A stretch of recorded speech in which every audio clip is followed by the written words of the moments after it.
So it's basically June, which means it's halfway through the year, and I thought, you know what would be fun? A 5-star prediction video.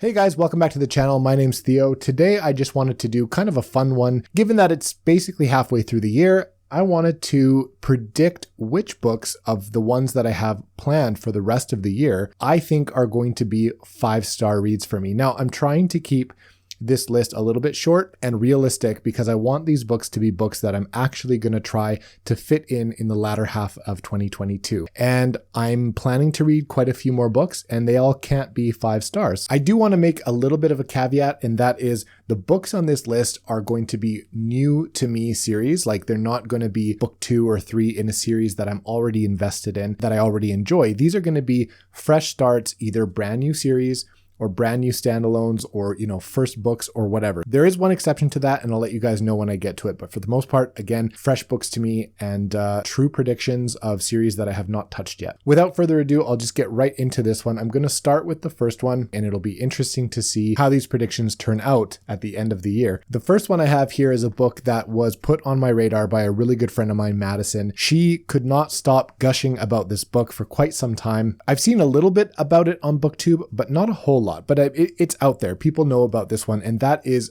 Chris Wooding's The Ember Blade. This one here is supposed to be high epic fantasy. There's a quest, magic system, all the typical stuff. I don't know a whole lot about it, but from what I understand, that's basically what you get here. It's just told in a very, very good way. I think this is a planned series. In fact, I think the second book is scheduled to be coming out sometime soon. I'm excited to try this one. Again, my friend gushed about it. She thinks I'll like it. Everyone who I know that's read it has very much enjoyed it. I have a feeling that this is going to include a lot of the things I typically like in my fantasy. And for that reason, and because of what I've heard about it, and because I trust the opinions of some of my friends, I think that I'm going to be impressed with this one and be able to give it a 5-star. The next one should not be a surprise to most of you to see on a list like this of possible 5-star candidates. Now, as you guys may or may not know, I did wrap up the Farseer trilogy in May. And so far, I've really, really enjoyed that series. I can understand why Robin Hobb is such an acclaimed writer. Now, the next book on my list is actually the first book in the Live Ship Traders Ship of Magic. Now,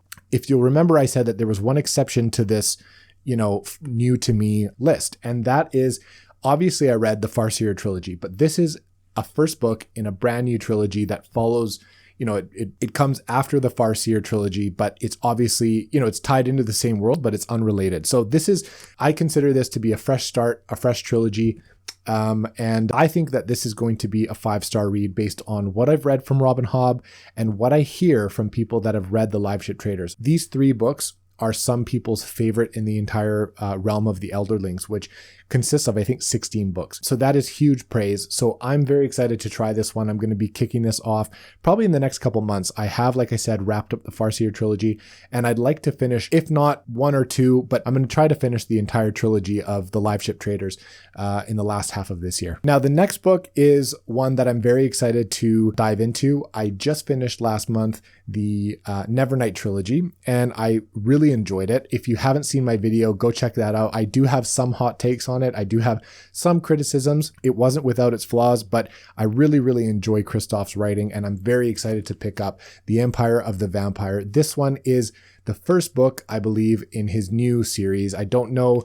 I think he's wrapping up the second one. I saw a post on Instagram. I think he responded to someone's post about the ending, and he said, I'm almost done writing the second book. So I'm excited to dive into this. I've heard very, very good things. I've heard if you liked Nevernight, you'll enjoy this one. If you enjoy Christoph's writing, he's even better here. All the things that people like about Jay Christoph really, really shine in this book. I have a feeling that this is going to impress me. It's a nice, big, chunky book. I think that the way the story is told in this and the way that it tackles the vampires is supposed to be really, really cool. So I have a feeling I'm going to love this one. That is a 5-star prediction from me right now. The next book on my list you will recognize from my large book haul that I recently did. I'll put the video up here.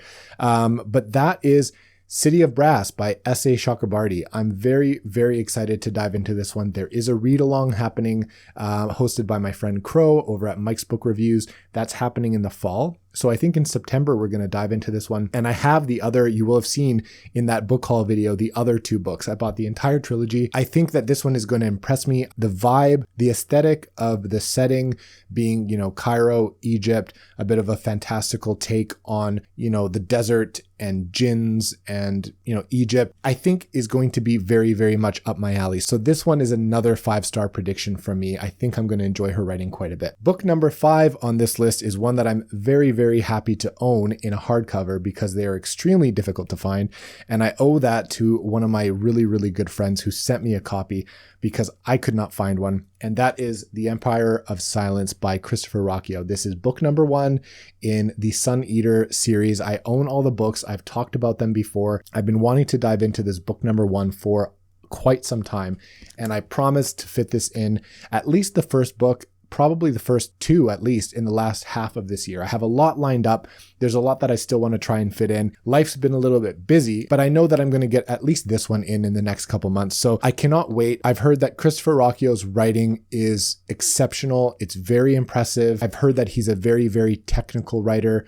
His prose are amazing, and the story is so grand in scale. It's a sci-fantasy space opera, something that's typically a little bit outside my comfort zone, but because of the fantastical elements in it, and from what I hear that it pulls in from different genres, I think that this is going to be a 5-star read. Most of my friends that have read it have said the same thing. So that is one that is high priority on the list. That is probably my highest priority sci-fi, sci-fantasy series, and that is definitely a 5-star prediction. The next one you probably haven't seen a whole lot of on BookTube, depending on who you follow and what type of genres you typically read. But I mentioned in a previous video that I was really impressed with a novella written by this author called Hellmouth. And that was a very impressive short novella. And as soon as I read that, it made me want to buy everything by this author. So I went out right away and I bought the 3 books in his Viking-inspired Rise of Sigurd trilogy. And that is Giles Christian. If you like Vikings, if you like, Valhalla and Last Kingdom and those types of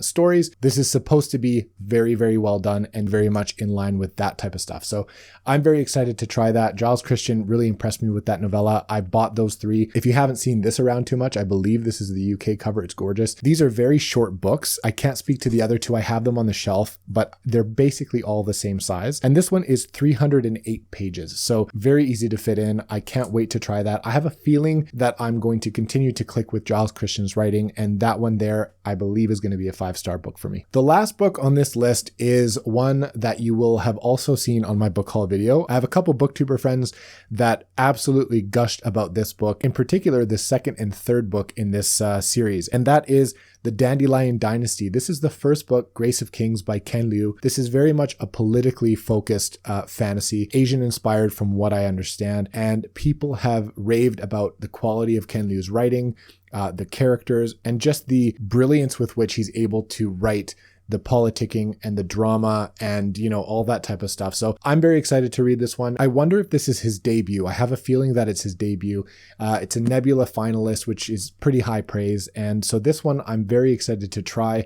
I would love to get through the trilogy at, sooner than later and have some discussion with those friends of mine because they have not been able to stop gushing about this. And they have urged me to pick up at least the first one, right away. So anyway, those are the books that I have planned that I think are going to be 5 stars for the last half of this year. Again, it's not a huge list. Not every book I read is going to be 5 stars, but of the ones I have planned for the last half of the year, I think these are going to be 5 stars. What do you guys think? Have you guys read any of them? Are you guys planning to fit these in? If you've read any and you think that I'm on the right track for thinking that these might be 5 stars, please let me know in the comments. If you think I'm way off on anything, please help steer me in the right direction. Let me know in the comments below. That is it for me, guys. Consider subscribing if you haven't, as usual, guys. Thank you so much. Maybe leave a like on the video and I will catch you guys on the next one.